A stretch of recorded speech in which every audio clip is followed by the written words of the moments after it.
అందమైన చర్మ సౌందర్యం మీ సొంతం. Second aqua radiance deep cleansing gel. Sir, as I've told in the introduction, 12 మంది పాకిస్తానీ స్పై ఏజెంట్స్ని ఇండియన్ ఫోర్సెస్ డిటెక్ట్ చేయడం జరిగింది. సో ఆపరేషన్ సింధూర్ అంటే it is not only military strikes, it is also identifying these people అన్న మాటకి summarise చేస్తూ over view of yours ఏంటి చెప్పండి సార్. స్పైయింగ్ అనేది చాలా పాత గేమ్ అండి. అది పాత టైంలో ఎట్లా ఉండంటే మోర్స్ కోడ్ క్రాక్ చేయడము, ఫిజికల్ స్పైయింగ్ చేయడం, అంటే ఒక మనిషి ఒక ప్లేస్ నుంచి ఇంకో ప్లేస్ వెళ్తున్నాం వాళ్ళ వెంట ఒక కార్లోనో బైక్లోనో దూరి కనిపెట్టడం. మూడవది రికార్డింగ్ చేయడం. ఆ టైంలో మొబైల్ ఫోన్ లేకుండా, కానీ సపోజ్ ఒక రష్యన్ డిప్లొమాట్ వచ్చి ఒక హోటల్లో ఉన్నారంటే వచ్చే ముందే హోటల్లో వాళ్ళు ఏదో బగ్గింగ్ డివైస్ పెట్టేస్తారు, దాని నుంచి ఆయన ఏం మాట్లాడుతున్నారు మొత్తం తెలిసిపోతుంది. ఇంకా ఫిజికల్ స్పైయింగ్ ఉంటుంది, దట్ ఈస్ ఒక దేశం కోసం ఇంకో దేశం స్పై చేస్తుంది. మనం రష్యన్స్ వైపు చూసాం, అమెరికన్స్ వైపు చూసాం, ఈవెన్ ఇజ్రాయలీ వైపు నుంచి చూసాం మనం చాలా మాట. స్పైయింగ్ అనేది చాలా మాతహారీ నుంచి ఇట్స్ అ బిగ్ గేమ్ అన్నమాట స్పైయింగ్ది. ఇప్పుడు ఏమైపోయిందంటే ఇప్పుడు ఒక దాని రీజన్ మారిపోయింది.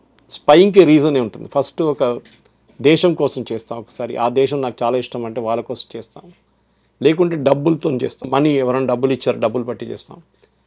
కానీ ఇప్పుడు జరుగుతుంది ఏంటంటే కాంబినేషన్ ఆఫ్ డబ్బులు ప్లస్ రికగ్నిషన్ ప్లస్ బ్లాక్మెయిల్.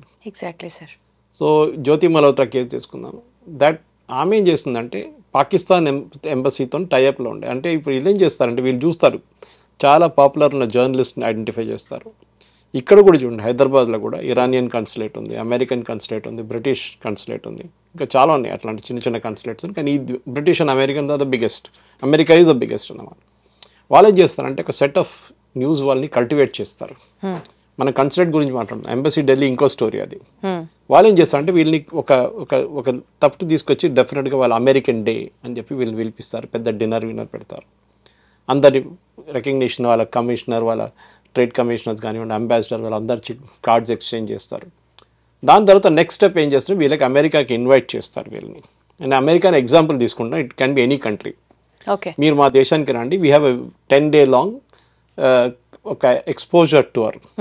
మా దగ్గర ఉన్న నాసాకి తీసుకెళ్తాం, మా దగ్గర ఉన్న ఏదైనా టెస్ట్ లాగా తీసుకెళ్తాం, ఇట్లాంటి అమెరికాని షోకేస్ చేయడానికి చేస్తా అని చెప్తారు.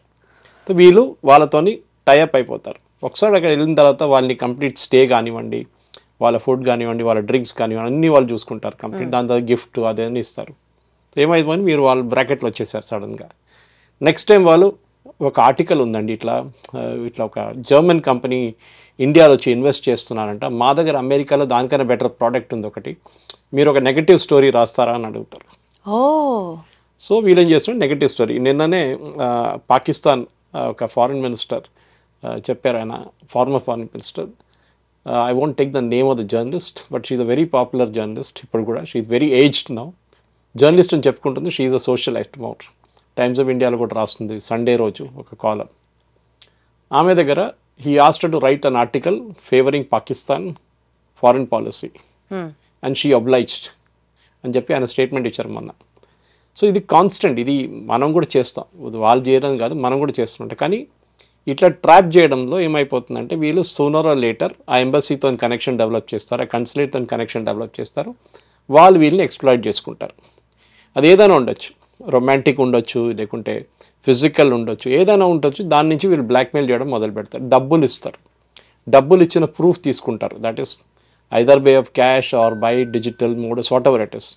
సో అది అయిన తర్వాత then they kind of slowly వీళ్ళని అడుగుతారు, ఆ అంబాలా కంటోన్మెంట్ ఫోటోగ్రాఫ్ నాకు కావాలి, కొంచెం ఏం లేదు ఒట్టిగా చూడడానికి ఎట్లా ఉంది కంటే చాలా బాగుందంట కదా అని చెప్పారు. ఇప్పుడు మన దగ్గర సికింద్రాబాద్ కంటోన్మెంట్ ఉంది, టెక్నికలీ దాని లోపల ఫోటోలు తీసుకోలేరు మీరు, ఎంట్రన్స్లోనే ఉంటుంది. అండ్ 5-6 గేట్లు ఉన్నాయి దానికి, మారేడ్పల్లి వైపు నుంచి, సికింద్రాబాద్ క్లబ్ వైపు నుంచి, హకీంపేట్ వైపు నుంచి, బొలారం వైపు నుంచి, యాప్రాల్ వైపు, అన్ని ప్లేసెస్లో వాళ్ళు బోర్డు పెట్టారు, నో కెమెరా నో డ్రోన్స్. కానీ అప్పుడు కూడా నేను చూసాను చాలామంది డాష్ బోర్డ్ మీద పెడతారు కెమెరా, లేకుంటే ఫోటోలు తీసుకుంటే పోతారు. వాళ్ళకి తెలియదేమో బహుశా, ఎస్పెషల్లీ 2-wheeler డ్రైవర్స్, వాళ్ళు ఫోటో తీస్తూనే వీడియో తీస్తూనే పోతుంటారు. ఆర్మీ ట్యాంక్ కనిపించింది ఒక వీడియో తీసుకుంటారు, but it is a prohibited area. Okay, Secunderabad is a training establishment, and strategic value లేదు. గోల్కొండ వైపు ఆర్టిలరీ సెంటర్ ఉంది, that is strategic value. So photos తీసుకుంటారు. అది కాకుండా ఇప్పుడు మీరు గోల్కొండ ఫోర్ట్ పైకి వెళ్తే అక్కడి నుంచి మీరు కంప్లీట్ ఆర్టిలరీ సెంటర్ ఫోటో తీసుకోవచ్చు. That's a highly risky thing, కానీ ఏం చేయలేము అది, ఎందుకంటే అట్లా పొజిషన్లో ఉందన్నమాట గోల్కొండ ఫోర్ట్ పైన ఉన్నది. అట్లా మీరు రేపు ఇది Kalpakkam nuclear plant, nuclear fuel complex, Hakimpet air force base, Begumpet air force station, Dundigal air force base. ఈ రెండు ట్రైనింగే, నో ప్రాబ్లం. అంటే Dundigal and Hakimpet training bases, ఒకటి ఫిక్స్డ్ వింగ్ ఎయిర్క్రాఫ్ట్, ఒకటి హెలికాప్టర్ మన హకీంపేట వైపు ఉన్నది. సో ఇక్కడ ఇంకోటి Begumpet is transport squadron, mostly transport aircraft land అవుతుంది.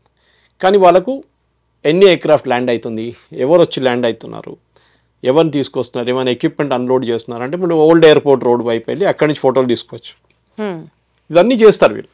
సో మీరు Jyoti is only one example. Exactly sir, నేను అదే అడగబోతున్నాను. ఇప్పుడు మీరు చెప్పినటువంటి ప్రాక్టీస్ జర్నలిస్టులని ట్రాప్ చేసి బ్రైబ్ చేసే కాన్సెప్ట్ నడుస్తోంది అనుకుంటే, ఐఎస్ఐ ఇప్పుడు ప్రత్యేకంగా టార్గెట్ చేసి ఫర్ ఎగ్జాంపుల్ జ్యోతి మల్హోత్రా, దేవేందర్ సింగ్, అర్మాన్, ఇట్లా లిస్ట్ ఆఫ్ 12 మంది, వీళ్ళలో కంటెంట్ క్రియేటర్స్ ఉన్నారు, బిజినెస్ పీపుల్ ఉన్నారు, స్టూడెంట్స్ చదువుకుంటున్న వాళ్ళు ఉన్నారు. ISI is mainly focusing on these kind of people. అందులో ఆర్డినరీ యూత్ దగ్గర నుంచి వ్లాగర్స్ వరకు చేసి వాళ్ళని ల్యూర్ చేసి వాళ్ళని మార్చుకుంటోంది అన్నది ఒక మాట. అంటే ఒక స్పైగా మారాలి అని అంటే usually what is the practice sir? Recruitment steps ఎట్లుంటాయి? నేను చెప్పాను కదండి, first step is at the very low level. మిమ్మల్ని ఒక ఇన్విటేషన్ పిలుస్తారు, మీటింగ్ ఉందండి. అంటే జర్నలిస్టులకే కాదు, ఎవరికైనా, స్టూడెంట్స్ ఫర్ ఎగ్జాంపుల్, స్టూడెంట్స్ ఒక meeting, students interaction at British consulate. Example. Again, I'm not making British as such. Even though వాళ్ళ British intelligence MI6 is very powerful. So అట్లా కల్టివేట్ చేసుకో, పిల్లలు వస్తారు, వాళ్ళు దాంట్లో ఐడెంటిఫై చేస్తారు. దీంట్లో కొంచెం రెక్లూజివ్గా ఉన్న ఎవరైనా ఉన్నారా, కొంచెం యాక్టివ్గా ఉన్న ఎవరైనా ఉన్నారా, 2-3 సార్లు చూస్తే వాళ్ళకి అర్థమైపోతుంది. సో పాకిస్తాన్ టాలెంట్ ఏంటంటే ఇక్కడ ఆర్డినరీ పీపుల్ని కూడా ఐడెంటిఫై చేయడం జరిగింది. అంటే అందరికీ వీక్నెస్ ఉంటుందండి.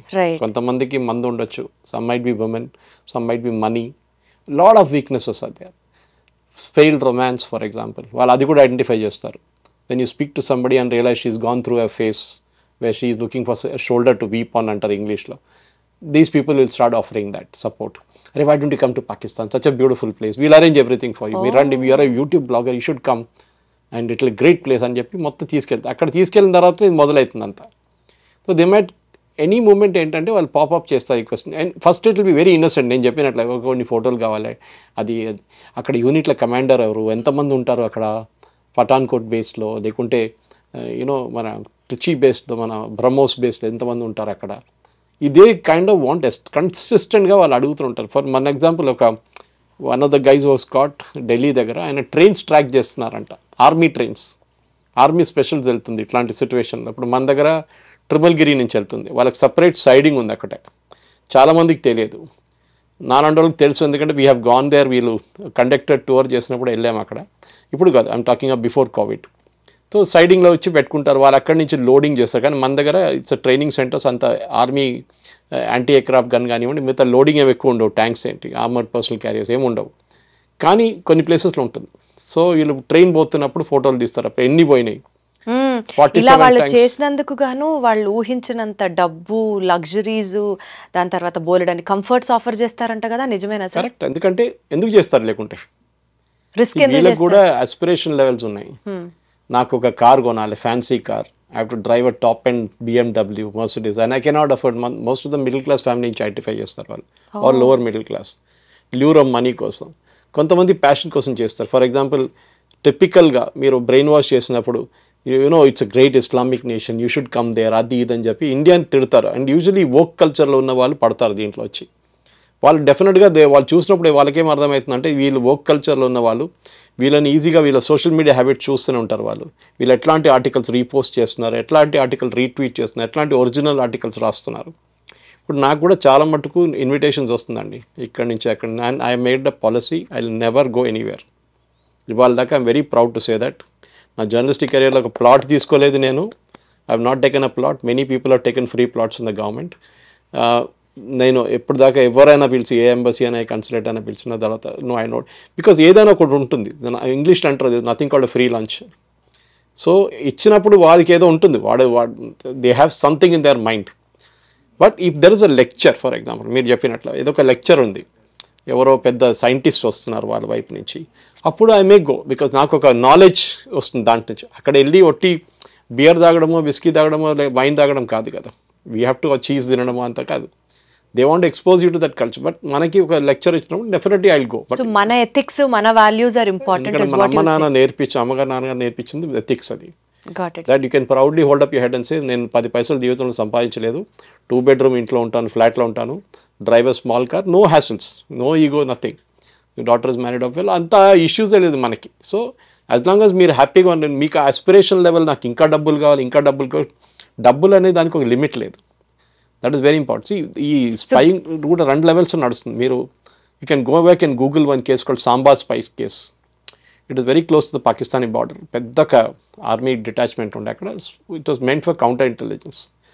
ఒక టైంలో I think it was in the late 70s or 80s, I don't have the exact time memory. Entire Samba బ్రిగేడ్ని అరెస్ట్ చేశారు. అక్కడ ఉన్న ఇండియన్ సోల్జర్స్ని, ఆఫీసర్స్ని బ్రిగేడియర్ లెవెల్ దాకా అరెస్ట్ చేశారు. సాంబా స్పై కేస్ చాలా పెద్ద స్పై కేస్. అది it's big spy case, one of the biggest. చాలామంది కెరియర్స్ డిస్ట్రాయ్ అయిపోయింది దాంతో, ఆఫీసర్స్ది. దాంట్లో చాలామంది ఇన్నోసెంట్గా ప్రూవ్ అయ్యారు తర్వాత. కానీ the damage was done. And ఆ కేసులో ఏం జరిగిందంటే పాకిస్తాన్ కావాలని చెప్పి వీళ్ళని స్పైస్గా ఐడెంటిఫై చేశారు, ఇండియన్స్ని, ఆర్మీ ఆఫీసర్స్ని. సో వాళ్ళని మొత్తం కంప్లీట్ మొరల్ డిస్ట్రాయ్ చేసేసారు వాళ్ళు. So this is the second type of spying. మూడోది మన అందరికి తెలిసి ఎలక్ట్రానిక్ స్పైయింగ్. ఇప్పుడు శాటిలైట్ అందరి దగ్గర ఉంది. మీకు ఏ నంబర్ ప్లేట్ రీడ్ చేయొచ్చు మీ కార్ది శాటిలైట్ నుంచి. It nothing great. సో మీరు ఏమి హైడ్ చేయలేము. వాజ్పేయి గారి టైంలో రాత్రిపూట పనిచేసాం మనం, మన ఆర్మీ వాళ్ళు, మన engineers who are taking care the atomic explosion test, రాత్రిపూట పనిచేసి పొద్దున అన్నీ కవర్ చేసి పెట్టేశారు, ఏం జరగలేనట్లా. అది కూడా చేయొచ్చు. కానీ మీరు అడిగిన ప్రశ్నకి ఈ ఇండివిజువల్ స్పైయింగ్ ఎందుకు చేస్తారంటే బేసిక్లీ మీరు వాళ్ళ సైకాలజీ అనలైజ్ చేసి, ఒకటి దే ఆర్ పబ్లిసిటీ హంగ్రీ. వాళ్ళు కొత్త కొత్త ప్లేస్కి వెళ్ళి కొత్త కొత్త వీడియోలు పెట్టి చూసిన చాలామంది ఉంటారు. సెకండ్, వాళ్ళకేంటంటే వాళ్ళకి ఒక personal satisfaction, I'm better than them. అంటే నేను వాళ్ళకన్నా నాకు ఒక కొత్త కంటెంట్ చేశాను, నేను నన్ను పిలిచారు చూడు, వాళ్ళు పిలవలేదు. This is again thing. ఇది రెగ్యులర్గా నడుస్తుంటుంది. ఇది దాన్ని ఎనిమీ కంట్రీ క్యాష్ చేసుకుంటుంది. సో వాళ్ళ దగ్గర కూడా సోషల్ మీడియా ట్రాక్ చేసే టీమ్స్ ఉన్నారు వాళ్ళ దగ్గర. ఇప్పుడు వీళ్ళు కూడా ఎట్లా పట్టుబడ్డారు? పాకిస్తాన్ హై కమిషన్లో ఢిల్లీలో, పాకిస్తాన్ హై కమిషన్లో దే వాజ్ వన్ ఎంప్లాయీ. అతను ఏదో వాట్సాప్ మెసేజ్ ఎక్స్చేంజ్ చేసుకుంటున్నాడు ఈ అమ్మాయితోని. సో మన దగ్గర మన పబ్లిక్గా మాట్లాడకూడదు, కానీ there is an organization which tracks this. Okay, I know what it is, but పబ్లిక్గా చెప్పకూడదు మనం.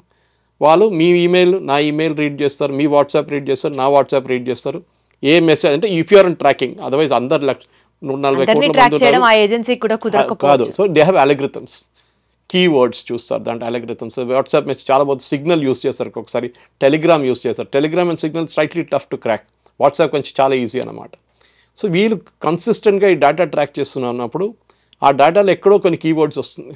కంటోన్మెంట్, ఆర్మీ, సిగ్నల్, అదన్నీ వస్తున్నప్పుడు దెన్ డెఫినెట్లీ ఎక్కడో ఈ పాకిస్తాన్ ఎంబసీలో ఉన్న ఎంప్లాయీని అదే రోజు మీరు గుర్తుపట్టుంటారు. 1 week బిఫోర్, ఐ థింక్ 4-5 రోజులు 6 రోజులు అయింది అనుకుంటే వాళ్ళకి. వాళ్ళు అంటారు straight away he was declared persona non grata, that is you are not a person of competence, no you can leave from here. 24 hours కూడా ఇవ్వలేదు దానికి. He was asked to leave India, Delhi, Pakistan. So persona non grata declare చేసింది. That was a person was handler of Jyoti. వీళ్ళకి handlers ఉంటారు.